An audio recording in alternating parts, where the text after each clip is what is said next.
প্রতিক্রিয়া হচ্ছে গিয়ে যে আসামের মানুষ বিজেপির শাসন ব্যবস্থা চায়। আসামের মানুষ মাননীয় মুখ্যমন্ত্রী হেমন্ত বিশ্ব শর্মাকে চায়। তাই এবারের যে নির্বাচন হয়েছে সেই নির্বাচনে আপনারা দেখতে পাচ্ছেন যে সত্যি কথা বলতে গেলে যে অ্যানব্লক ভোটগুলো, সনাতনী ভোটগুলো যেগুলো আছে, অন্যদিকে আর চিন্তা করেনি। যে সবচেয়ে বড় ব্যাপার হচ্ছে কি একদিকে ডেভেলপমেন্ট, অন্যদিকে সুরক্ষা। সুরক্ষিত আসাম আর ডেভেলপড আসাম। আমাদের মুখ্যমন্ত্রীর হাতে এই রাজ্য সুরক্ষিত।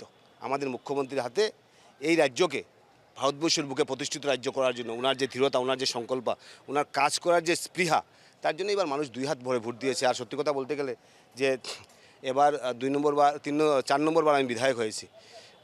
3বার আমি কংগ্রেসে ছিলাম, এবার বিজেপির থেকে বিধায়ক হয়েছি। আসলে আগের একটা এজেন্ডা ছিল, ইলেকশন যখনই আমরা হলে যেতাম তার আগে আমাদের মিটিং হতো যে আমরা কেন রাম মন্দিরে যাব না, রাম মন্দিরের সেই জায়গা থেকে গেলে আমাদেরকে মুসলিম মানুষ খারাপ পাবে, তার জন্য রাম মন্দিরে যাওয়াটা ঠিক না। আমরা ওয়াকফ বোর্ডের বিরোধিতা করতে হবে, যে এই বিলের বিরোধিতা করতে হবে, আমাদের ট্রিপল তালাকের বিরোধিতা করতে হবে, বিলের বিরোধিতা করতে হবে।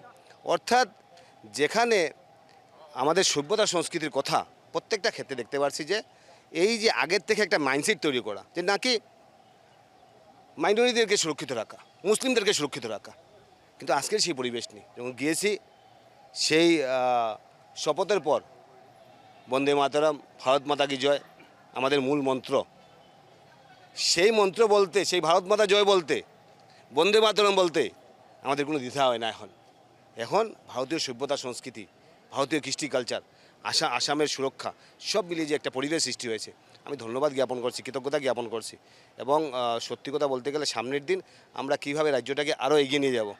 হ্যাঁ, ইউসিসি আসছে, আপনার 26 তারিখে ইউসিসি আসবে। তো ধন্যবাদ জানাই মাননীয় মুখ্যমন্ত্রীকে।